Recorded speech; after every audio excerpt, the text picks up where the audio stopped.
100원, 200원 차이인데 왜 이렇게 호들갑, 왜 이렇게 난리가 나는 거예요? 미국 달러의 방향성이 한 달 안에 두 번이 뒤집혔습니다. 네, 여러분 안녕하세요. 5월 12일 월요일 어피티 온에어 라이브 시작합니다. 자, 오랜만이에요. 네. 2주 만인데 월요일은 저희 한 주의 가장 중요한 경제 핫 이슈를 짚어드리는 뉴스토트 시간이죠. 저희 정희님 반갑습니다. 네, 반갑습니다. 자, 오늘 사실 굉장히 요청이 많았던 주제였어요. 환율이 이렇게 떨어지는데 지금 어피티 뭐 하고 있어요? 저한테 알려주세요라고 이렇게까지 호들갑은 안 떠셨지만 네. 환율 무슨 일입니까? 환율 때문에 미치겠어요 하는 이런 채팅 댓글들을 제가 봤거든요. 자, 그래서 환율이 완전히 오락가락하고 있습니다. 막 어느 날에는 뭐 1,500원 간다라고 말을 했다가 지금 지난주에는 1,300원대까지 갔다가 난리가 났는데 전생의 일처럼 지금 느껴지긴 하는데요. 네. 몇 년 전에는 1달러에 1,200원 할 때도 있었어요. 10년 전 아니고요. 몇 년 전에. 그쵸. 3, 5년 안 4년 됐어요. 전? 그쵸. 네네네. 근데 그때는 또 1,200원도 높다고 막 난리가 났었거든요. 그러다가 지금 1,400원대, 1,480원 넘어갈 때는 다들 약간 어느 정도 정줄을 놓은 건지 흐린 눈 하는 것처럼 1,500원 갈 수도 있어요. 약간 이런 분위기가 됐는데 또 갑자기 1,400원대로 내려왔고 어제 보니까 다시 1,380원, 90원? 1395점 몇 원? 그쵸. 1400.1원? 뭐 이렇게 해줘. 네. 1,300원대 후반에서 1,400원 넘나드는 그런 지금 상황입니다. 지금 뭐죠? 일단 지금 상황이 어떤지 좀 정리를 해주시면 좋을 것 같아요. 네네. 이 환율 날뛴다는 이야기 4월부터 본격적으로 나오기 시작했었습니다. 그래서 환율은 결국 이제 각국의 현재 국력하고 앞으로의 전망과 기대를 반영을 하기 때문에 이제 그만큼 한국가 전체에 영향을 미칠 만한 큰 사건이 굉장히 많았다. 이렇게 이해를 하시면 되겠습니다. 4월에 무슨 일이 있었냐? 세계적으로는 상호 관세 이야기가 나왔었고, 제일 컸죠. 네, 국내에서는 탄핵과 대선 전국이 있었다고 치고 네. 도대체 5월에 들어와서 이제 1,500원 간다던 환율이 1,300원대로 내려갔다가 다시 뭐 거의 1,400원 찍는 이유가 뭐냐, 또 무슨 일이 있었던 거냐, 그쵸. 이렇게 궁금하시죠? 그러니까 전 세계 글로벌 경제 사건 사고의 약간 지표 같은 거네요. 네, 강자 같은. 그렇죠. 그래서 1,500원 뭐 환율 어렵다고 하지만 사실 리액션을 생각해 보면 되게 쉬워요. 1,500원 간다고 했을 때 뭐 1,486원 뭐 이렇게 찍었을 때 전 무슨 걱정이지. 생각을 했었냐면 아무도 한국 돈을 원하지 않는구나. 어. 그냥 이렇게 이해하시면 이 한마디 가지고 이해하시면 되게 쉽거든요. 아무도 원하지 않으니까 음. 싸지는 거죠. 싸지는 거야. 네. 그러니까 어쨌든 이제 뭐 이렇게 좀 오락가락 하는 게 지금 무슨 일이 있었냐면 제일 큰 것만 이야기를 하자면 달러, 미국 달러의 방향성이 한 달 안에 두 번이 뒤집혔습니다. 두 번이 뒤집혔어요. 올라가다가 내려가다가. 네. 그래서 4월 말, 5월 극초반에는 미국이 기준금리를 예상보다 빨리 내릴 거라는 기대가 확 퍼졌었어요. 그러면서 이제 달러가 약세로 꺾였습니다. 그러면서 그 흐름을 타고 원화가 우리나라 돈이 살짝 강세가 됐어요. 좀 비싸졌다는 얘기죠. 근데 지난주에는 갑자기 미국의 성장률 둔화 우려가 겹치면서 5월 FOMC, 즉 신중해야 한다고 기준금리가 딱 동결이 되면서 동결이 됐어. 오히려 이 기축통화국이 이래서 좋은 건데요. 불확실성이 커지니까 침체될 것 같으니까 달러로 피신하자. 이래가지고 이런 심리가 살아나서 다시 좀 달러가 좀 비싸졌었어요. 그렇게 왔다 갔다 하는 일이 있었는데 잠깐 용어 정리를 하자면 원달러 환율이 높아졌다. 막 1,480원 가고 1,500원 가고 가려고 할 때는 원화 가치가 낮아졌다라는 뜻이고 네. 원달러 환율이 내려갔다. 지금처럼 1,300원대로 내려왔다는 건 원화 가치가 높아졌다. 이렇게 해석하는 거죠. 맞아요. 그래서 가치하고 가격이 조금 약간 다르게 좀 느껴지게 그쵸. 이렇게 뭐 얘기를 묘사를 하죠. 단어를 그렇게 쓰죠. 그래서 이 사람들이 가치를 이야기하는 건지 진짜 가격을 이야기하는 건지 그거를 좀 구분해서 들으시면 좀 편리합니다. 그렇죠. 근데 사실 제가 이제 그 말못이었을 때 사실 환율이 10원, 20원 이렇게 움직이고 네. 많이 움직여야 100원 이러잖아요. 네. 근데 그 차이 지금 아마 보니까 가장 높았던 때 대비 최근 6개월에서 가장 높았던 때 대비 이번에 1,300원대 왔을 때 한 100원 차이 난 것 같아요. 네. 근데 그래도 100원, 200원 차이인데 왜 이렇게 호들갑, 왜 이렇게 난리가 나는 거예요? 제가 호들갑이라고 적어놔가지고 네. 제 탓입니다. 네. 그러니까 왜 이렇게 날린 거예요? 그러니까 쉽게 말하면. 하루하루 잘 살고 있는 입장에서는 솔직히 뭐 100원, 200원 오른 게 뭐 그렇게 큰일이야 싶을 수 있어요. 저 알면서도 사실은 이제 그 놀라는 마음과 아, 100원인데 이 마음이 음, 항상 음, 음. 공존하거든요. 근데 이제 환율의 100원, 200원 변화, 환율의 변화는요, 단순한 숫자 차이가 아닙니다. 이게 경제 전반에 미치는 충격의 파급력을 의미하는 이제 방향에 대한, 방향. 방향이 얼마나 꺾였냐에 대한 이야기예요. 그러니까 어쨌든 이제 종합 성적표 같은 음, 거거든요. 음. 그래서 물가, 수출, 기업의 수익성, 주식시장, 심지어 이제 정부의 정책 방향까지 이 환율을 보고서 이게 좌지우지 됩니다. 왜냐하면 어, 이거 종합 성적표거든요. 어, 예를 들어 이제 1달러에 한 1,200원 하다가 음. 1,400원이 됐어요. 그러면 수입 물가는 이론적으로 15%에서 20% 오릅니다. 음. 근데 원가, 원래 수입가가 그렇게 오른다고 생각해 보면 최종 소비자 물가는 그보다 훨씬 더 오르겠죠. 훨씬 크죠. 네. 처음에는 기업들이 뭐 재고도 좀 싸게 샀던 시절에 재고를 좀 풀고 손해를 조금 보고 마진율 좀 낮추고 하면서 방어를 한다고 해도 결국에는 장기적으로 환율이 오른 만큼 비싸지게 돼 있어요. 근데 우리는 에너지를 수입한단 말이에요. 그쵸. 네. 에너지가 거의 100% 외국에 의존돼 있죠. 그쵸. 사실 뭐 한두 개 비싸질 수 있어요. 어느 나라에서 뭐 우리가 뭐 바나나를 수입해 먹는데 바나나가 흉작이야. 커피를 수입해 먹는데 커피가 흉작이야. 어, 그러면 커피 수입 물가 비싸질 수 있고 바나나 수입 물가 비싸질 수 있고 이런 거잖아요. 근데 환율이 오르면 그 모든 게 다 비싸지거든요. 근데 이게 여기 똑같이 20% 비싸졌다 이게 아니라 이게 중첩이 돼요. 음. 왜냐면 얘가 중간재로 들어갔다가 뭐 몇 번씩 이렇게 왔다 그쵸. 갔다 하잖아요. 그 단일 물건으로 하나만 만드는 게 아니니까요. 그렇죠. 그러니까 좀 어마어마하게 비싸지는 거예요. 음. 20%가 아니라 진짜 뭐 100% 어떻게 보면 과장해서 좀 얘기하자면 정말 2배, 3배 뛸 수도 음. 있는 거거든요. 실제로 우리가 물가 지표를 볼 때 이제 생산자분들 입장에서 잡는 생산자 물가 지수가 있고 소비자들이 보는 소비자 물가 지수가 있잖아요. 네. 생산자 물가 지수가 먼저 뛰고 그러면 소비자 물가 지수는 약간 파동이 점점 커지는 것처럼 확 훨씬 더 뛰어요. 그쵸. 맞아요, 맞아요. 그래서 200원이나 100원, 200원이라는 숫자보다 그 숫자에 담긴 경제의 방향 전환이 훨씬 더 중요합니다. 방향 네, 전환. 그래서 환율 변동이 우리 경제의 펀더멘털에 따라 시장이 어떤 신호를 읽고 반응하는지에 대한 이야기고요. 근데 이렇게 오락가락하고 있다? 그럼 언제 결제를 하느냐에 따라서 최소 마이너스 20%에서 최대 플러스 20%가 이제 원가가 왔다 갔다 하는 거예요. 그 기업 물가가 기업 입장에서는. 예, 입장에서요. 그럼 의사결정을 어떻게 해요? 그러니까 모든 게 멈추는 거죠. 아, 내가 오늘 결제하면은 조금 20% 비싸게 사는 거 아닌가? 이거보다 더 떨어질 수 있나? 아니면 이거보다 더 오를까? 이렇게 음. 생각을 하면 이 조금 안정될 때까지 좀 기다려보자 이렇게 그쵸. 되잖아요. 지금 뭔가 결정하기보단 그쵸. 이렇게 이제 모든 게 멈추면 사실 누가 손해를 보냐면 음. 급한 사람이 손해 봐요. 어. 그리고 시장에 아직 자리 잡지 못한 기업이나 취업준비생 같은 그러니까 어떤 시장에 내가 막 들어가려고 준비하고 있는 음. 그런 사람들이 손해를 봅니다. 의사결정이 멈추면. 그쵸. 뭔가 시작하기가 어려우니까요. 그러니까 네. 나도 뭔가 도전하기가 어렵지만 기업들은 이미 문을 닫아놓은 상태인 거야. 그쵸. 근데 방금 말씀하신 것 중에 펀더멘탈 자주 나오는데 네. 이제 대충 어떤 뉘앙스는 또 알겠어요. 그러니까 말하자면 저는 네. 기초 체력 같은 걸로 이해하고 있는데 맞아요. 이게 맞아요. 갑자기 왜 나온 거예요? 이게 말씀하신 대로 국가 경제의 기초 체력인데 경제 뉴스 이거 맨날 나오니까 음. 오늘 한번 이제 좀 잡고 가는 좋아요. 것으로. 네. 이제 체력을 딱 측정할 때 우리 체력장 요즘도 체력장 하는지 모르겠어요. 나 요즘 때는 많이 안 하는. 했었거든요. 네, 네, 저 어쨌든 5급 나왔어요. 그래서 뭐 체력장 같은 거 할 때 종합 체력 측정할 때 딱 이제 뭐 스카우터 같은 거 이렇게 쓰고 무슨 속도 판별하듯이 당신의 체력은 300입니다. 당신의 체력은 120입니다. 이렇게 못 하잖아요. 그러니까 뭐 인바디도 달고 근육량도 보고 장거리 달리기 시켜보고 100m 달리기 시켜보고 높이 윗몸 뛰기 있기도 윗몸 하고 이렇게 하고 이렇게 하나하나 측정을 해가지고 종합적으로 좀 판단을 하잖아요.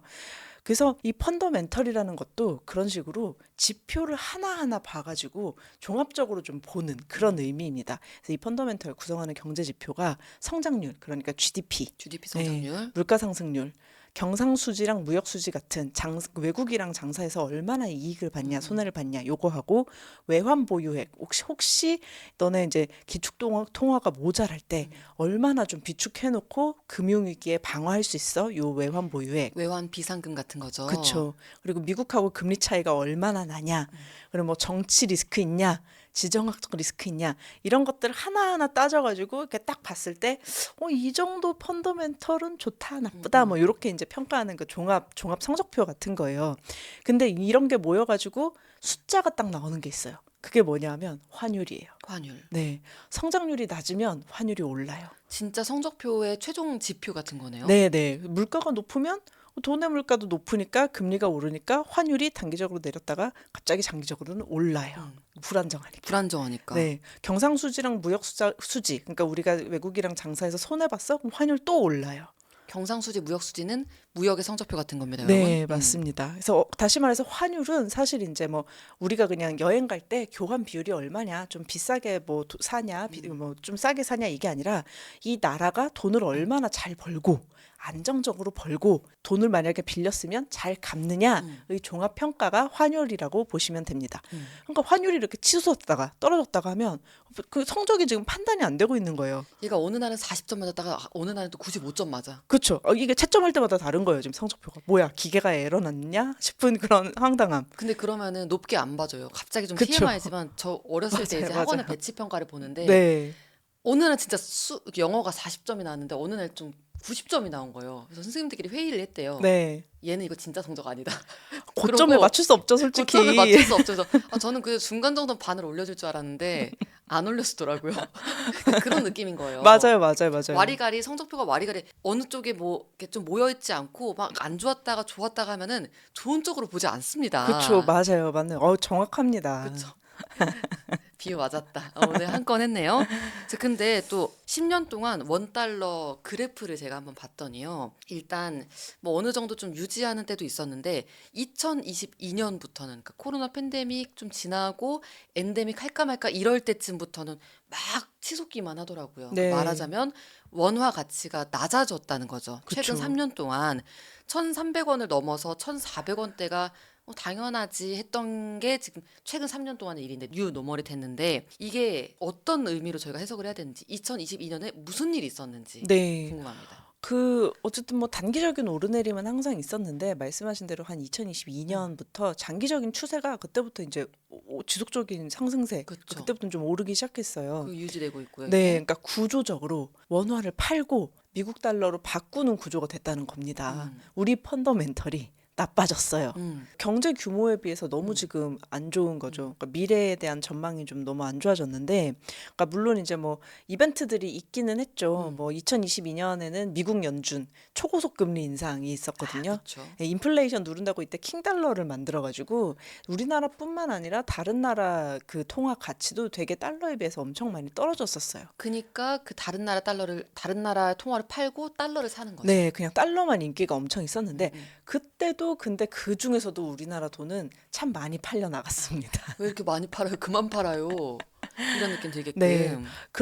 이때 이제 그 환율이 굳이 우리나라만 뚝뚝 떨어지는, 우리나라만 막 오르는 거를 보면서 우리나라 원화 가치가 막 떨어지는 걸 보면서 이거 2023년에 한국 기업들 안 되겠는데라고 생각한 분들이 분명히 투자자들은 있었을 거예요. 그 진짜로 2023년에요. 법인세도 못 낼 정도로 맞아. 우리 기업들 수출이 부진했습니다. 맞아. 그때 이제 법인세라는 건 또 경제뉴스 101 빙이 돼서 법인세라는 건 어느 정도 이익이 나야 떼요. 그러니까 소득이 있는 맞아요. 곳에 세금이 있다고 했는데 그 소득이 좀 벌려야 세금이 떼지. 근데 그만큼의 이익이 남는 곳이 없었던 거예요. 근데 그러니까 이제 나라도 국고가 안 차. 그쵸. 법인세하고 이제 민간 근로자 이제 일반 사람들에게 개인에서 떼가는 그런 세금으로 나라 살림을 해야 되는데 법인세가 그때 안 거쳤었어요. 그쵸. 그때 제 기억으로는 2023년만 그런 게 아니고요. 2024년에 대해서도 또 이제 그럴 네네, 거라고. 맞아요. 무역 수지도 적자였고요. 말씀하신 그 2024년 바로 지난해 비슷한 흐름으로 가다가 이제 연말에는 이제 계엄령으로 화려하게 이제 정치적 리스크까지 불태웠죠. 불태웠죠. 그리고 대외적으로는 트럼프 대통령이 재선에 성공을 하고 이제 상호관세 얘기를 꺼내기 시작했고요. 그리고 장기적으로는 인구 구조 변화에 좀 제대로 대응하지 못하는 모습을 보여주니까 이제 우리나라 그 돈값이 너무 좋지 않아요. 항상 인구 구조 변화 이야기가 나오니까 이제 제대로 대응해야 한다 이런 얘기가 나오니까 조금 이제 말을 조금 덧붙이자면 인구 절벽을 진짜로 해결책을 짠하고 꺼내놓는 것만 제대로 대응하는 건 아니고요. 우리 이제 제대로 해결하는 게 아니라 제대로 대응만 해도 사실은 펀더멘털이 이렇게까지 좀 무너지지는 않아요. 그렇죠. 그 사실 이제 이렇게 전 세계 선진국의 추세이기는 하거든요. 그래서 이거를 우리가 뭐 해결할 수는 없는 건데 그럼에도 불구하고 우리는 이렇게 경제 구조 전환에 대해서 이만큼 든든하게 준비하고 있다. 이렇게 딱 견고한 모습만 보여줘도 사실은 이제 제대로 대응을 하는 거예요. 해결을 음. 못 해도. 근데 지금 어영부영하면서 이제 딱 확신에 차가지고 이렇게 하겠다. 우린 이렇게 갈 것이다. 이렇게 하는 것도 아니고 뭔가 이제 그래도 이 부분은 해결이 됐다. 이런 것도 아니고 이제 좀 흩어진 모습을 보이니까 이게 계속 그 펀더멘털이 약해지는 겁니다. 그쵸. 장래 인구 추계 얘기하면서 낙관적 시나리오만 얘기하고 네. 이런 측면에서는 저도 한국에 이제 장기적으로 투자하는 게 과연 맞을까? 전 너무나 한국을 사랑하지만서도 그런 생각이 이 좀 사업 들고요. 자체가 음. 투자이기 때문에 대표님. 그런 생각이 들고요. 자, 그런데 그래도 이게 막 올랐다가 원달러 환율이 막 올랐다가 지난주, 지지난주 한 최근 열흘 정도 안에 1,300원대로 떨어졌잖아요. 1,400원대에서 네네네. 1,300원대로 떨어진 게 해석하자면 우리나라 경제, 한국 경제가 그만큼 괜찮아졌다. 좀 전보다 나아졌다라고 봐야 되는 게 아닌지 그런 생각이 들어요. 네. 근데 사실 조금 성급하기는 하죠. 왜냐하면 구조적 문제가 해결된 게 없으니까요. 그러니까 이번에 좀 떨어졌던 거는 미국 음, 금리 인하 기대감이 많이 컸었어요. 네. 그래서 FOMC에서 동결 이야기하자마자 다시 이제 1,400원대로 복귀했습니다. 아, 이제 우리나라에서 뭘 잘해서 그런 건 아니라는 거죠. 네, 네. 그래서 시장에 이제 그러니까 이게 그 미국 기준금리 얘기가 자꾸 왜 나오냐면 시장에 달러가 많이 풀려서 달러 약세가 좀 시작이 될 수 있겠다. 음, 이런 기대감이 생기면 상대적으로 원화가 좀 세져요. 그리고 최근에 이제 또 하나 그 요소가 뭐가 있었냐면 한 달간 우리나라 원화뿐 아니라 대만 달러라든지 뭐 엔화라든지 아시아 통화가 다 힘이 좀 세졌었어요. 맞아요. 사실 대만은 훨씬 많이 올랐죠. 네. 근데 얼마나 갑자기 세졌냐면 원화가 한 6% 가치가 올랐고 음, 대만 달러는 한 10% 정도 가치가 올랐었어요. 내 주식보다 낫다. 이 약간 그 언론은 약간 호들갑을 항상 음, 떨잖아요. 그 헤드라인 보면 좀 과장 섞어가지고 후킹을 해야 되니까. 그래서 뭐 외신에서는 이거 뭐 거의 리버스 아시아 외환 위기다. 뭐 이런 아, 얘기까지 나올 정도로 리버스 근데 그 너무 정도 웃긴데요. 아니었는데. 근데 어쨌든 그 얘기 왜 나왔냐 하면은 이제 두 가지 이유가 있었어요. 첫 번째, 방금 이제 말씀드린 미국 금리 인하 기대감이 있었고, 음, 이게 달러가 좀 약세가 될 거면, 달러 가치가 떨어질 거면, 달러 자산에서 돈을 좀 빼자. 음, 비쌀 때 달러를 팔아가지고 이익을 그렇죠. 많이 보자. 음, 그리고 그래도 아직은 성장률과 안정성의 균형을 이루는 아시아 자산을 사자. 이제 해외 주식 하시던 분들이 이제 지금 국내 코스피에 조금 많이 음. 돌아오셨거든요. 코스피도. 그렇게 불렀는데 네. 드디어 오셨구나. 일본이나 뭐 대만은 훨씬 더 많이 아, 돌아왔죠. 그래요? 그러니까 그래서 돌아온 자금들이 좀 있어요. 그래서 음, 아시아 투자자들이 그렇게 달러 자산을 많이 팔았다고 합니다. 어, 파이낸셜 타임즈 기사 찾아보면 좀 재밌어요. 약간 고소하기도 하고. 음, 근데 뭐 얼마 안 가겠죠. 근데 두 번째가 이제 아시아 각국의 중앙은행들이 음, 지금 금리를 내리고 싶어서 안달이 났어요. 네. 왜냐하면 이제 경기가 솔직히 안 좋잖아요. 안 좋으니까 금리를 내려서 돈을 좀 풀어가지고 경기 부양을 시키고 싶은데 근데 금리를 내리려면 미국 기준금리 눈치를 좀 봐야 된단 그쵸. 말이에요. 함부로 이제 금리 막 내렸다가 환율이 금리 차이 반영을 해가지고 달러 사가지고 다 미국으로 빠져나가면 어떡해요? 안 지금도 안 되잖아요. 그래도 우리나라 기준금리 내려가고 있고 미국 네, 기준금리가 우리보다 훨씬 높잖아요. 그러니까요. 이게 유지되고 있는데 그러면은 사실 투자자 입장에서도 원화를 보유할 이유가 없어요. 그쵸. 그래서 중앙은행들이 아시아 각국 중앙은행들이 금리 내리고 싶은데 이거 어떡하지? 막 그러고 있단 이거 너 말이에요. 좀 내려. 어. 그래서 금리를 유지하거나 금리를 살살살살 내리기도 해요. 음, 살살 내리는데 또 이제 내리는 한편 환율을 방어를 하고 있어요. 환율이 너무 오르지 않게. 음.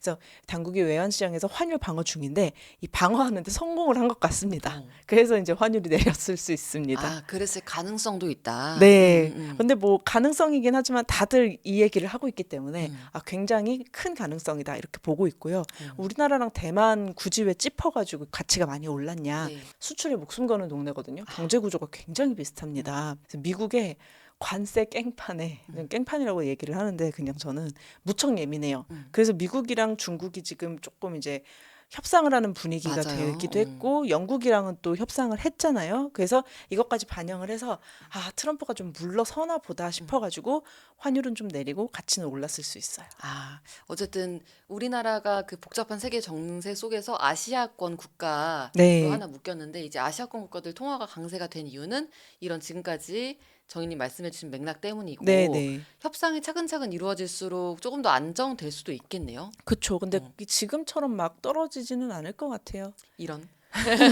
아, 그래도 그리고 그리고 환율 실무협의 개시됐거든요. 그러니까 네. 사실 이제 트럼프 대통령이 조금 이제 요구를 해요. 환율 좀 내리라고. 근데 이제 뭐 머니레터로도 나갔지만 이게 인위적으로 뭘 하는 게 좋은 건 아니에요. 음, 음. 네. 지금 트럼프가 계속 다른 국가들하고 협상하면서 달러 가치는 조금 뭐 낮추고, 네. 그쵸. 네. 타국 그 상대국 통화 가치는 높이는 쪽에 협정을 좀 하고 있죠. 네, 네. 그 영향도 있을 수 있고. 네. 카바티나 님이 이런 질문을 주셨어요. 환율이 떨어져야 외국 자본이 들어와서 주식시장이 좋아진다는데 음. 이거는 맞는 건가요? 네, 그러니까 사실 뭐 무조건은 아니에요. 인과관계는 아닌데 그래도 이제 전반적으로 조금 그런 경향이 있습니다. 왜냐하면 이제 어쨌든 달러당 원화 가격이 낮아진다는 음, 거잖아요. 그러니까 뭐 그 사는 비용이 좀 줄어드는 거죠. 당연히 이제 외국인 투자자 입장에서 원화 강세가 되면 환차손 위험, 음. 이제 내가 이제 뭐 이익을 봐서 달러로 다시 바꾼다라고 했을 때 뭐 수익이 줄어들 음, 확률도 음, 좀 음. 줄어드는 이게 거고. 재밌는 게 제가 앞서서 경제뉴스 브리핑에서 지금 국내 투자자들이 미국 주식을 팔고 있다. 이유는 음, 원화 가치가 높아지고 원달러 환율이 내려갔기 때문이라고 했는데 그 정확하게 반대예요. 어, 네. 외국 투자자분들은 그 원화 가치가 그러니까 원화 가치가 높아지고 원달러 환율이 낮아지면은 우리나라에 들어오려고 하고요. 오히려 환율이 높아지면은 빠져나가려고 합니다. 맞아요. 어, 그리고 사실 이제 펀더멘탈 얘기 한참 했었잖아요. 음, 그러니까 뭐 중간에 자잘자잘한 그런 것들은 다 제외하고 보더라도 환율이 이제 떨어진다는 거는 펀더멘털이 좋아졌다는 건데, 그러면 당연히 시장이 좀 성장한다는 기대감을 가지게 되잖아요. 음. 그럼 성장하는 시장에 들어오고 싶죠. 사실 원달러가 환율 얘기가요. 채권 얘기만큼 복잡해요. 막, 음. 이 어디서는 비례한다고 했다, 어디서는 반비례한다고 했다 해갖고 되게 헷갈리는데 방금 정희님 말씀해주신 설명이 가장 잘 네. 와닿는 것 같아요. 네. 원화 가치가 좀 낮아지면 안정화됐다, 음. 펀더먼탈이 네. 튼튼해졌다라고 본다. 네. 이렇게 정도로 해석하는 게 좀 이해가 되는 것 같습니다. 들은 것 중에 제일. 네. 자, 그리고 일단 지금 환율이 많이 이제 요동치는 가운데 한 가지 큰 변수를 고려해야 돼요. 바로 미국 경제. 올해 1분기에 미국 경제 성장률도 이제 역성장을 네, 네, 했잖아요. 네. 이것도 환율에 영향을 미쳤을지. 말 그대로 이제 GDP가 펀더멘털 중에서 하나니까 네, 네, 네. GDP가 약해지면 미국 입장에서는 환율이 오르잖아요. 달러 네. 네, 약세가 네, 되는 네. 그쵸, 거잖아요. 그쵸. 이런 영향들도 있는 건지 궁금합니다. 그쵸. 일단 맞죠. 왜냐하면 지금 이제 미국 경제를 보면은 소비 지출, 그러니까 펀더멘털이 조금 약해졌어요. 음, 그러니까 소비 지출이 좀 둔화하고 금리가 여전히 높은 편이어서 음. 이제 뭐 투자가 조금 이제 망설이고 있는 것 같아요. 그래서 한창 뭐 약간 투자하시는 분들 보면 이 와중에도 그러면 AI 투자는 지속이 될까? AI 투자가 지속이 되면 빅테크들은 그래도 잘 나가겠지? 뭐 이런 거 가지고 약간 게시판에서 싸우시는 거 음, 음, 있잖아요. 음. 뭐 그게 좀 쟁점이고요. 나머지 투자는 좀 많이 둔화가 된 편입니다. 그리고 중국이랑 관세 가지고 지금 뭐 숫자가 의미 없을 정도로 약간 유치하게 싸우고 있었잖아요. 그쵸. 난 눕고 있죠. 200%, 넌 음, 300%뭐 이러고 싸우고 있었잖아요. 그래서 기업들이 이제 쌓아놓은 안정적인 재고도 다 떨어져 가고요. 무역 수지도 조금 악화가 됐었어요. 음. 왜 무역 수지가 진짜 악화가 됐는데 분기별 아마 사상 최대치일 거예요. 네. 1,405억 달러. 이게 왜 그러냐면 그 관세가 붙기 전에 미리미리 수입을 해놓는다고 수입을 엄청 급증을 했어요. 그러니까 당연히 이제 손해를 많이 보죠. 음, 예. 그러니까 이제 뭐 돈 좀 많이 떨어진 게 있고. 썼으니까요. 그렇죠. 탄 것 비해서. 맞아요. 돈 많이 썼으니까요. 진짜 그리고 많다. 미국 GDP에서 이제 정부 지출이 차지하는 영향이 좀 컸는데 음, 정부 지출을 확 줄였어요. 음. 그러니까 이제 또 낮아지고 소비자 신뢰 지수도 아마 1952년 이후로 두 번째로 낮은 수준일 와, 거예요. 역대급이네요. 시장이 걱정을 할 수밖에 없어요. 그래서 미국 경기 이제 그 투자자들이 생각을 하는 거죠. 미국 경기 이거 꺾이는 거 아니야? 꺾이기 시작하는 거 아니야? 최근 몇 년간 우리만 잘 나갔었는데. 어. 예. 그래서 자금이 이탈해서 아시아로 되게 많이 왔어요. 음. 그래서 우리 입장에서 환율이 좀 많이 떨어졌죠. 사실 미국 경제 지표를 보면 이제 경제 네. 지표들이 말하는 게 다 한 가지를 향하고 있어요. 미국 어려워. 난 너무 힘들어. 라고 어느 하나 튀지 않고 음, 그 음. 방향으로만 얘기하고 있는데 그쵸. 큰 돈을 굴리는 투자자들 입장에서는 당연히 지금 팔아야겠다고 생각을 할 수밖에 없을 것 같아요. 그쵸. 그러니까 이게 지금 이제 그 투자자들, 그러니까 큰 돈 굴리는 투자자들 음, 입장에서는 이제 환율을 보고 이게 진짜로 방향 전환이 된 거야? 라고 이제 궁금해하고 있는 거예요. 그쵸. 이게 진짜로 미국 중심의 어떤 금융질서 자체가 약화가 된 거야? 구조적 문제야? 하면서 이제 약간 긴장을 하고 있는데, 근데 사실은 아직까지는 구조적인 문제는 아닌 것 같아요. 음. 그러니까 역성장도 그렇고 달러에 대한 신뢰도 그렇고 그냥 이제 트럼프 대통령이 조금 자중하시면 될 것 같습니다. 아, 이제 얼른 관세 문제를 잘 수습을 하면 잘 될 것 같아요. 왜냐하면 어쨌든 지금 S&P 500에 소속된 기업들, 미국 빅테크들을 보면 이제 2025년 1분기 실적이 그렇게 나쁘지 않아요. 그러니까 전년 동기 대비 한 6.1% 증가로 예상이 되고 있거든요. 물론 이제 미국 혼자 잘 나갈 때는 뭐 2024년 4분기 바로 직전 분기에는 13.8% 올랐어요. 그 빅테크들만. 그래서 둔화되긴 했지만 그래도 뭐 이 정도면 괜찮잖아요. 사실 이제 이 기술 기업들의 역량이 미국의 어떤 근본적인 힘 중 하나이기 때문에 네. 이게 괜찮으면 그래도 회복력이 있습니다. 사실 구조적으로 어려운 건 한국이죠. 네, 맞아요. 앞서 말씀드린 것처럼 누구도 반박하지 않는 구조적 위기가. 네, 그래서 뭐 물론 미국에 이제 오래된 문제가 있죠. 뭐 금융시장은 혼자 잘 나가는데 러스트 벨트는 너무 안 좋다. 뭐 공교육이 너무 안 좋다. 복지가 안 좋다. 뭐 이런 차이는 문제가 있지만 이거 진짜 오래된 문제잖아요. 미국의 뭐 러스트 벨트나 뭐 언제적 얘기예요. 이런 거 안 좋은 거는 우리 다 알고 있잖아요. 그러니까 이게 새로운 위협은 아닌 거죠. 그러니까 이전에도 이미 GDP에 다 반영이 돼 있었는데도 그렇게 혼자 GDP 성장이 높았다는 이야기인데, 그러니까 이론적으로 그러니까 두 개 분기 연속 역성장이면 침체라고 하거든요. 경기 네. 침체라고 하는데, 그러니까 지금 한 분기 역성장했잖아요. 그러니까 다음 분기 성적표가 나오기 전까지 모든 걸 되돌리면 회복 가능합니다. 그래서 이제 그렇죠. 4, 5, 네. 6월이 중요하다. 네네네. 맞아요. 맞아요. 그러니까 사실 이런 식으로 달러 약세가 되는 게 우리한테 장기적으로 좋은 일은 아니에요. 왜냐면 우리가 거래 상대방이잖아요. 상대방이 좀 주머니가 두둑해야 우리 것도 사주고 하는 거니까. 그러니까 우리 당연히 환율이 조금 그러니까 1,200원대로 좀 안정이 됐으면 저도 이렇게 다시 돌아왔으면 좋겠는데, 달러가 싸져서 돌아오는 거는 장기적으로 별로 그렇게 권장하지 않고 우리 펀더멘털이 좋아져서 원화 강세가 되는 거를 좀 바라야 합니다. 네. 지금까지는 그 원화 강세가 우리 펀더멘털이 좋아져서 그런 건 사실은 아니었죠. 아니었죠. 한 99%는 외부 변수, 미국 변수가 있었죠. 미국 변수가 네, 있었고, 네. 그래서 오늘 되게 많이 질문을 주셨던 달러, 원달러 환율 왜 갑자기 막 간다고 했는데 1,500원 간다고 했는데 왜 갑자기 1,300원대로 뚝 떨어져? 환율이 이럴 수 있어? 라고 궁금하셨던 분들, 미국 경제 변수, 무역 변수가 있었다라고 이해를 하시면 좋을 것 같습니다. 자, 오늘 말씀 나눠주신 정희님 감사합니다. 감사합니다. 아유, 감사합니다. 여러분들 좀 채팅도 많이 보내주셨는데 이번 주 방송을 예고하겠습니다. 네, 수요일 머니로그 시간입니다. 프로 소비러님의 사연이고요. 우리 프로 소비러님은 충동적 소비가 많고 흥이 많은데 아파트 청약에 당첨이 됐어요. 당첨이 돼서 이제는 짠순이로 거듭나고 싶다고 합니다. 지출 통제가 너무 어렵다고 하세요. 청약 당첨된 분 얘긴 또 우리가 너무 오랜만에 처음 보죠. 그래서 지출 통제가 어렵다는 우리 프로 소비러님의 사연을 가져왔습니다. 이분 사연 정말 독특하고 재밌고요. 투자하신 내역을 보시면 사모펀드, 뭐 채권 투자, 주식 단타 굉장히 매운맛들이 가득해요. 그러니까 여러분들 우리 프로 소비러님의 사연 자세히 수요일 날에 보실 수가 있습니다. 또 목요일에는 아시고 계시죠? 저 경제뉴스 101 여러분들께 경제뉴스 정말 쉽고 편안하게 들려드릴 수 있는 방송으로 준비해 보겠습니다. 요즘 이거 준비하는 게 재밌어요, 아주. 네. 이번 주도 건강하게 즐겁게 좋은 일들만 가득하시길 바라면서 저 어피티 JYP는 오늘 여기서 마무리 짓도록 하겠습니다. 여러분 오늘도 화이팅! 어피티는 월수목 아침 7시 40분 라이브로 인사드리는 거 잊지 않으셨죠? 이번 주에도 활기찬 모습으로 뵙겠습니다. 여러분 어바!